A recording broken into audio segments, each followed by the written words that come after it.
My blood boiled watching Lisa, my supposed best friend, soak up the applause at the county fair, clutching the prize for the apple pie she stole from my family. All those smiles, all those questions about my Grandma Elsie's secret spice. It was all a lie. She'd planned this. But that thief celebrated too early, because our family's unique spice blend wasn't just a secret. It was about to be her very public undoing. I won't let her get away with it. I'm going to ruin her life and for everyone to see. The scent of apples and cinnamon, that wasn't just a smell in our house. It was a memory, a promise. Grandma Elsie's apple pie. It wasn't just food. It was her laughter, her calloused hands kneading dough, the crinkle around her eyes when she'd present it, still warm from the oven. The recipe card, yellowed and soft at the edges, lived in a tin box Mark had helped me find at a flea market, tucked away like the treasure it was. The real secret, though, wasn't just the perfect balance of tart Granny Smiths and sweet Honey Crisps. It was Elsie's enchanter, her unique 7-spice blend, the one she'd grind herself with a mortar and pestle older than my mother. Cardamom, star anise, a whisper of something peppery I could never quite name. She'd only ever told me, "It's the love, Sarah Beth," and a pinch of that. Mark poked his head into the kitchen, where I was staring at the Oak Haven Chronicle spread open on the table. "Big news, huh? The 75th Annual County Fair. You thinking what I'm thinking?" He grinned, already knowing the answer. Our daughter, Emily, a whirlwind of teenage angst and surprising sweetness, drifted in, phone glued to her ear. "Mom, is Lisa coming over later? She said something about needing your expert opinion on vintage teacups." Emily rolled her eyes, a gesture so perfectly her grandmother's it made my heart ache a little. "Probably, sweetie. And yes, Mark, I am absolutely thinking about that blue ribbon." The baking contest at the Oak Haven Fair was legendary. I'd entered before with other things, but never Grandma Elsie's pie. It felt too sacred. This year, the 75th, felt significant. The doorbell chimed, and before I could answer, Lisa breezed in, all bright colors and infectious energy, a walking sunbeam. "Smells like heaven in here already, Sar. Just thinking about pie?" Lisa, my best friend since kindergarten, the keeper of my childhood secrets, the godmother to Emily. She plopped onto a kitchen chair, her eyes landing on the Chronicle. "Oh, the fair. Are you finally going to unleash the Elsie masterpiece on them?" "It's time," I said, feeling a thrill. "This year, that blue ribbon has Grandma's name on it." Lisa clapped her hands. "Amazing, you'll sweep it. No competition. Say, what exactly is in that enchanter stuff? Just curious, for the official entry description, you know.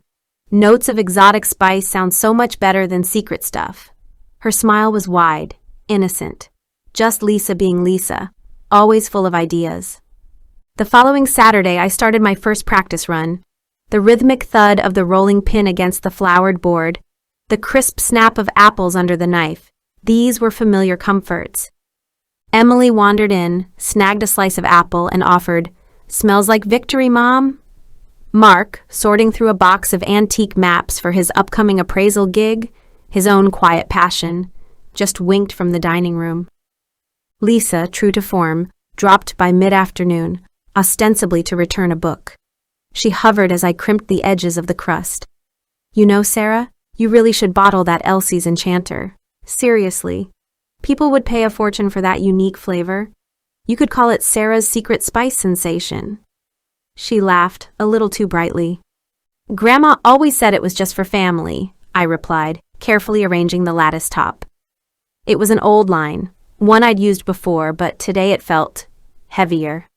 A small, unnameable discomfort prickled at the back of my neck. Lisa had always known the recipe was private.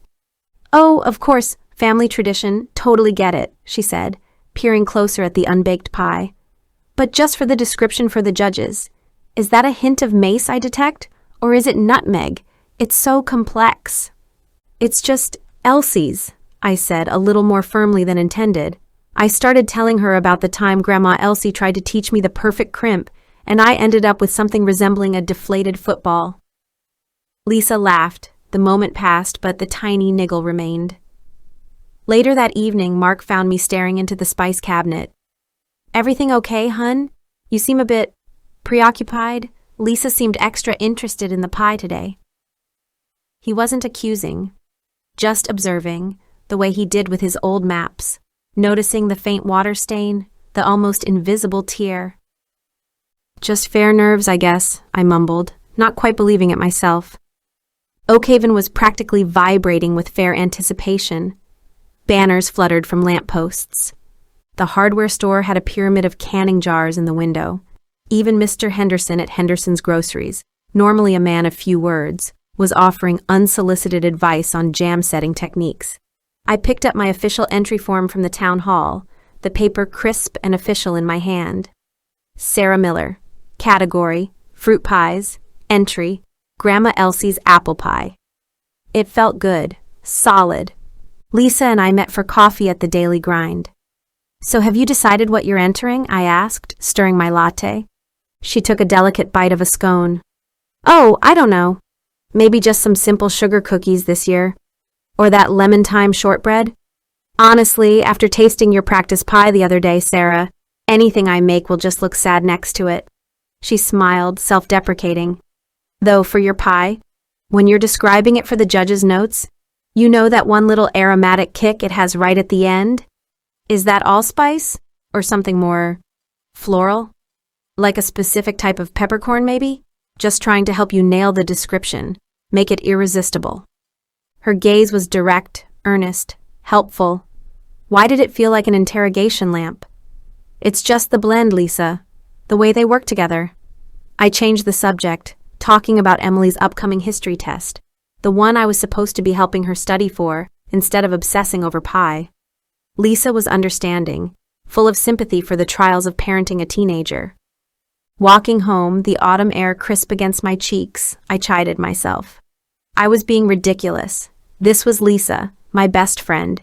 She was just excited for me, trying to be supportive in her own slightly over-caffeinated way. The unease was just pressure, the weight of expectation, the desire to do Grandma Elsie proud. Nothing more. A few days later, Lisa was over. We were sitting in the sunroom, going over old photos for a then and now display the Historical Society was planning for the fair.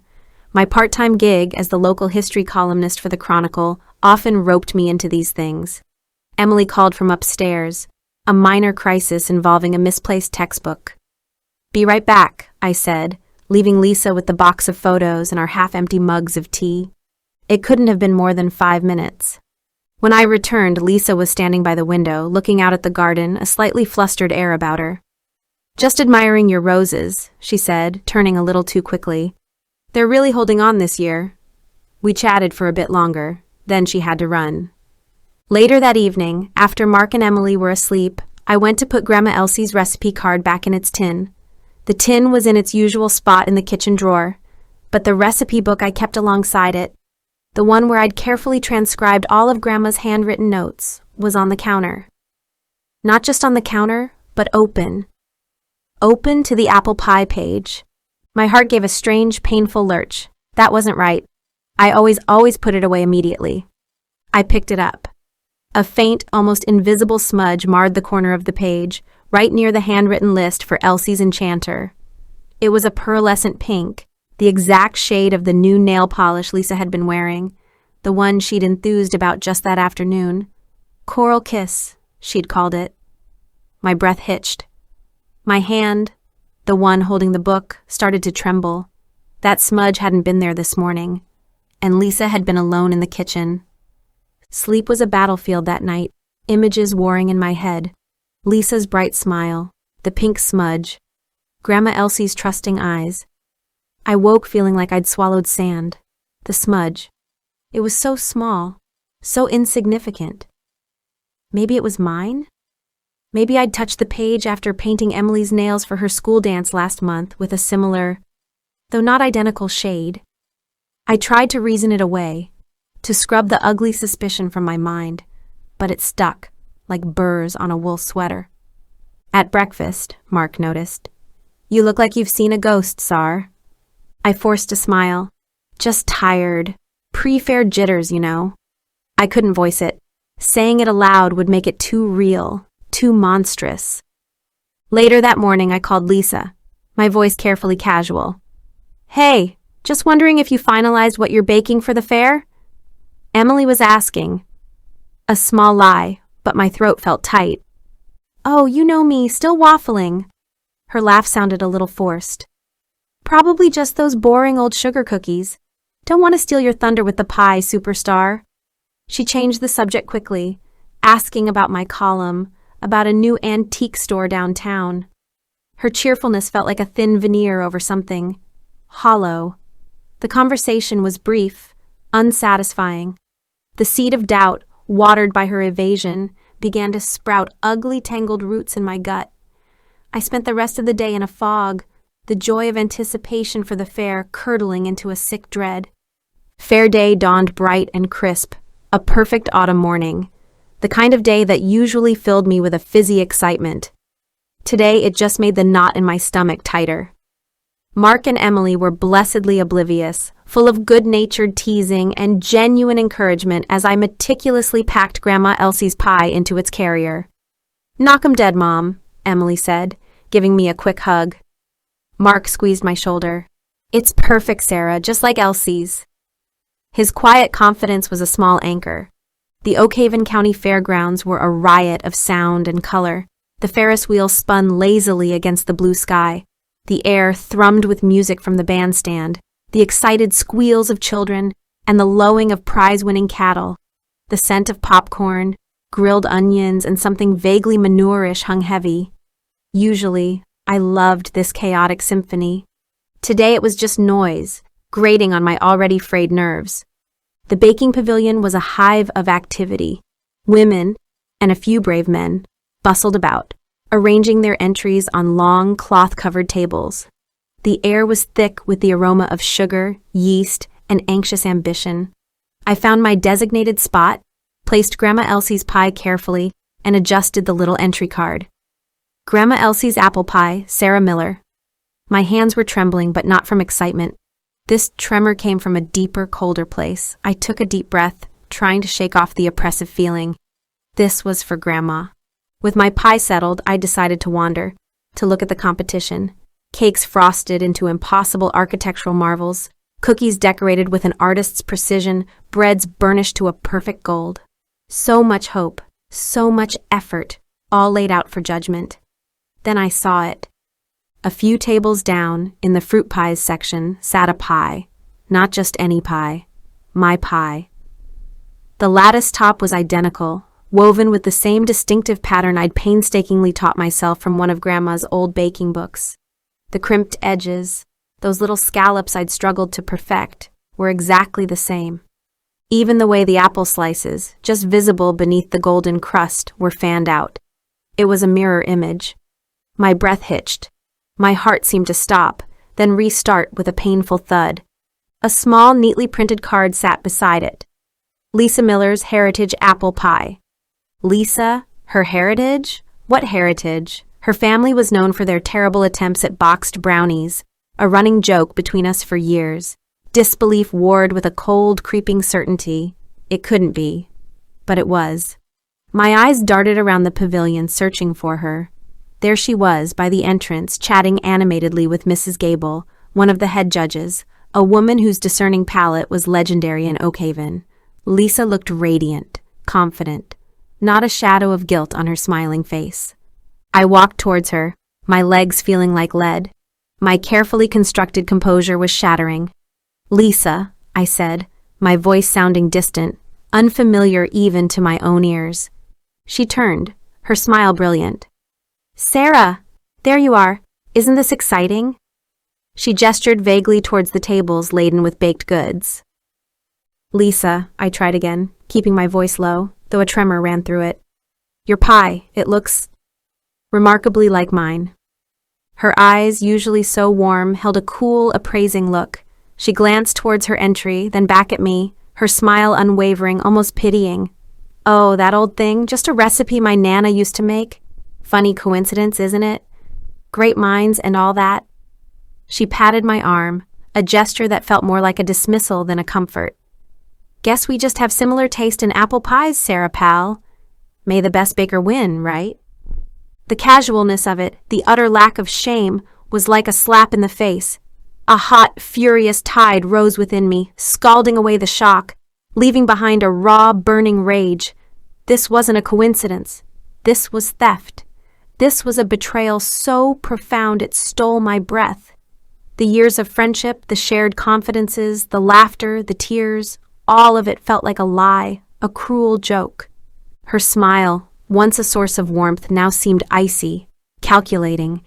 And in that moment, looking at her serene, triumphant face, something inside me hardened.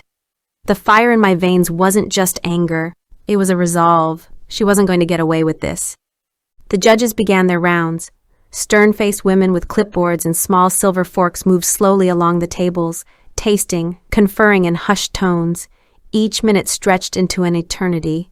I watched Lisa from across the pavilion. She was a picture of relaxed confidence, accepting compliments from passers-by, laughing easily. She didn't look my way once. It was as if I'd become invisible, a ghost at her victory feast. The rage I'd felt earlier began to cool, to solidify into something sharper, more focused. A blade being honed. Mark found me. "How's it looking?" he asked, his eyes scanning my face, missing nothing. "Lisa entered a pie," I said, my voice flat. "Identical to Grandma Elsie's." His eyebrows shot up. "Identical? I mean she stole it, Mark." The words, spoken aloud, tasted like ash. He didn't question, didn't doubt. He just squeezed my arm, his anger a silent echo of my own. "What are you going to do?" "I don't know yet," I whispered. But even as I said it, the germ of an idea, ugly and sharp, began to take root. Grandma Elsie's voice echoed in my memory, not her gentle, loving tones, but a sterner note I'd heard only once or twice, when someone had tried to cheat her at the farmer's market. "Truth has a way of finding the light, Sarah Beth. Sometimes it just needs a little nudge." The judges paused longer at Lisa's pie. I saw Mrs. Gable take a bite, her eyes closing for a moment, a small, almost imperceptible nod. My stomach twisted. They loved it. They loved my pie, served up by a thief. The pavilion buzzed with anticipation. Mayor Thompson, a man whose folksy charm masked a shrewd political mind, stepped up to the small podium. "Ladies and gentlemen, bakers of Oak Haven, what a showing this year! Truly a testament to the heart and hearth of our wonderful community." He rambled on for a few minutes, building the suspense. My hands were clenched so tight my knuckles were white. Finally, he got to the fruit pies. "And the blue ribbon, for a pie that our judges called a symphony of autumnal flavors, a masterpiece of crust and filling, goes to Lisa Miller for her heritage apple pie." A wave of polite applause rippled through the room. Lisa gasped, a hand flying to her mouth in perfectly feigned surprise. She beamed, accepting the oversized blue ribbon, her eyes shining. She hugged Mayor Thompson. She even blew a kiss to the crowd. It was a performance worthy of an Oscar. I felt a cold sickness wash over me. The injustice of it was a physical weight, pressing down, stealing my breath. Mark's hand found mine, his grip tight, grounding. Lisa stepped to the microphone, her voice trembling with emotion, or so it seemed. "Oh my goodness, I'm speechless. I just want to thank the judges and my dear Nana, whose spirit I felt with me as I baked this. It's an old family secret, with a very special little trick to the spice blend that just makes it pop." She winked at the crowd, a conspiratorial, charming gesture. That wink, that mention of a special little trick. It was like a key turning in a rusty lock. A special little trick. The phrase echoed in my mind, cutting through the red mist of my anger. Grandma Elsie's voice, clear as a bell. Elsie's enchanter, Sarah Beth. 7 secret soldiers, marching in perfect harmony. No one else knows the full regiment. Not just a blend, but 7 specific, carefully balanced spices, some common, some less so, one almost impossible to source locally except through Mr. Henderson, who got it special order from an importer in Chicago just for us for years. Lisa wouldn't know that. She couldn't. She might have seen the main ingredients on the recipe card, the cinnamon, the nutmeg, the allspice, but the other 4, the precise measurements, the one key element that gave it its unique, lingering warmth, the one I had to grind myself from whole pods because pre-ground lost its magic? Number impossible. A cold, clear purpose settled over me. The grand awards ceremony was tonight. On the main stage, all winners presented, a live microphone, a whole town watching, Mr. Henderson. He was a stickler for honesty, a pillar of the community. He'd know the rarity of that one particular spice, the grains of paradise. He'd know only my family bought it. I slipped out of the pavilion, the noise and forced cheerfulness suddenly unbearable. I found a quiet spot behind the livestock barns, the scent of hay and animal feed a strange comfort.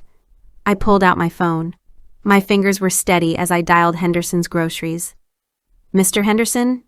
It's Sarah Miller. Yes, fine, thank you. Quick question for you about spices. The conversation with Mr. Henderson was brief to the point.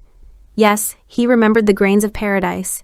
Yes, my grandmother, and then my mother, and now I, were the only ones in Oakhaven, possibly the county, who'd ever ordered it through him. He even remembered commenting to Grandma Elsie once about its unusual, almost citrusy peppery note. A fine spice for a fine lady's pie, he'd said. My heart beat a steady, determined rhythm. Proof. Not just a feeling, but something tangible. I walked back towards the main fairgrounds, the late afternoon sun casting long shadows. The festive atmosphere felt different now, charged with a different kind of energy. My energy. Lisa was near the cotton candy stand, surrounded by a small group of admirers, the blue ribbon pinned proudly to her blouse. She was holding her winning pie, or rather, my winning pie, posing for photos on someone's phone. She saw me. Our eyes met across the bustling thoroughfare. For a moment her smile faltered, just a fraction, before it reasserted itself, brighter, more defiant than before. Then, in a gesture so blatant, so dripping with condescension it made my blood boil, she took a bite of the pie, a large, deliberate, triumphant bite, and gave me a slow, smug wink, as if to say I won, you lost, and there's nothing you can do about it. She had no idea.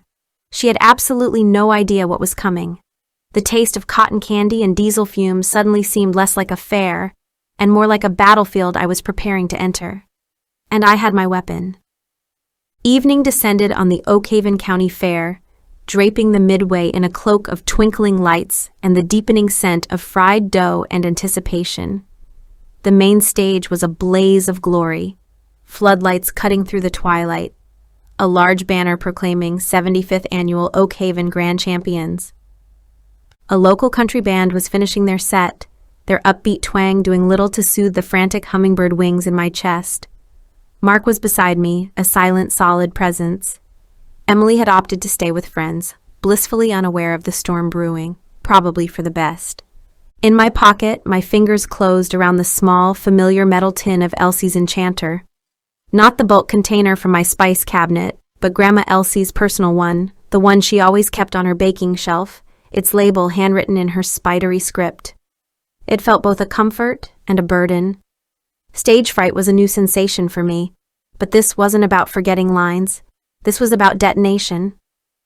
Mayor Thompson was back at the podium, his voice booming across the assembled crowd. Families on picnic blankets, teenagers perched on hay bales, the town's familiar faces looking up with expectation. He was announcing the grand champions from various categories: best quilt, prize hog, tallest sunflower. Each announcement was met with enthusiastic applause. My heart hammered against my ribs, a frantic drumbeat against the festive noise. I scanned the crowd. Mr. Henderson was there near the front, his arms crossed, looking thoughtfully at the stage. Good. 4.2. Her shining moment. My dark resolve. And now, Mayor Thompson announced, his voice taking on a reverent tone, for a truly outstanding achievement in the culinary arts, a creation that captured the very essence of Oakhaven tradition and home-baked goodness, the grand champion of our baking division, for her spectacular heritage apple pie, Ms. Lisa Miller. The applause was louder this time. Lisa, who had been waiting discreetly in the wings, glided onto the stage. She was wearing a different outfit, a dress that shimmered under the lights, the blue ribbon from earlier now joined by an even larger, more ornate Grand Champion rosette. She positively glowed, her smile radiant, practiced.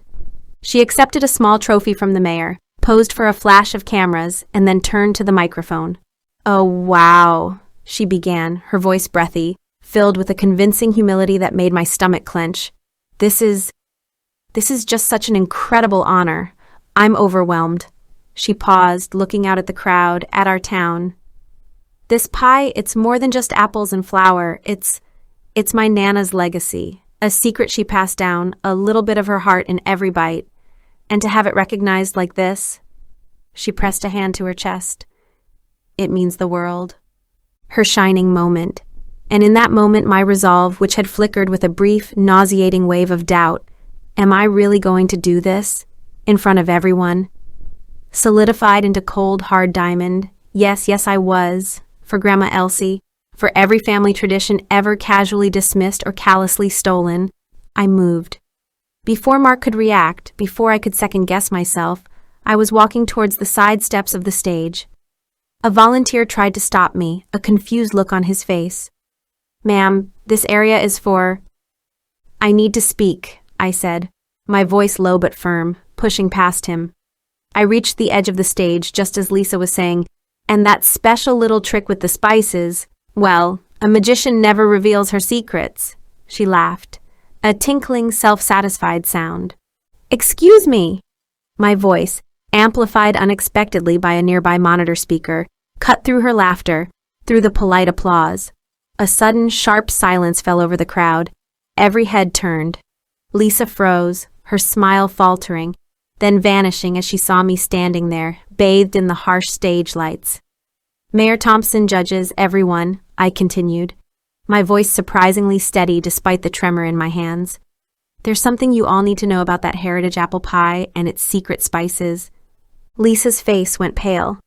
"Sarah, what are you doing?" she hissed, her voice a venomous whisper into the microphone she still held, audible to everyone. I stepped fully onto the stage, holding up Grandma Elsie's spice tin. "This," I announced, my voice ringing out, "is Elsie's Enchanter, my grandmother's secret spice blend. The only secret spice blend in that pie, a recipe Lisa Miller stole from my family." Gasps rippled through the crowd. Murmurs started like wind rustling through dry leaves. "She's lying!" Lisa shrieked, her composure cracking. "She's just jealous I won." "Am I, Lisa?" I kept my voice calm even. "Then tell us. If it's your Nana's secret, if it's your special little trick, tell Oakhaven right now. What are the 7 spices in Elsie's Enchanter? Name them." I looked directly at Mr. Henderson. "Specifically, Lisa? Can you tell us about the grains of paradise? The one you'd have had to source so carefully?" The silence on that stage was absolute, a suffocating blanket. Lisa stared at me, her eyes wide with a mixture of fury and dawning panic. The color drained from her face, then flooded back in a mottled, angry red. She opened her mouth, then closed it, stammered. It's a secret, I told you." "Some secrets are just lies, Lisa," I said, my voice softer now, but carrying in the profound quiet. The crowd was motionless, a sea of stunned faces. I could see Mrs. Gable, her expression one of dawning horror. Mayor Thompson looked utterly bewildered. Lisa's carefully constructed facade crumbled. Her eyes darted around, seeking an escape, finding only hundreds of accusing or bewildered stares. A sob escaped her, then another. She dropped the Grand Champion trophy with a clatter. The microphone clanged against the stage floor as it slipped from her nerveless fingers. Turning, she fled, stumbling down the stage steps, pushing blindly through the parted crowd, her shoulders shaking, the boos and shocked murmurs erupting behind her like a tidal wave. I stood alone in the sudden, harsh glare of the spotlights, Grandma Elsie's spice tin feeling impossibly heavy in my hand. The noise of the crowd was a confusing roar, anger, surprise, a few scattered, hesitant claps that quickly died out. Mark was suddenly there, his arm around me, but I barely registered his presence. The cheers for justice I had perhaps unconsciously expected, the vindication I craved, didn't materialize. Just a vast, echoing silence began to settle as the initial uproar subsided, and in that quiet, looking out at all those faces, judgmental, curious, pitying, staring up at me, the avenger, the destroyer of a friendship, the public shamer, a cold, hollow feeling began to spread through my chest.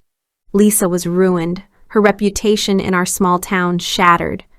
But as I stood there, bathed in the unforgiving light, I had to ask myself, was this winning?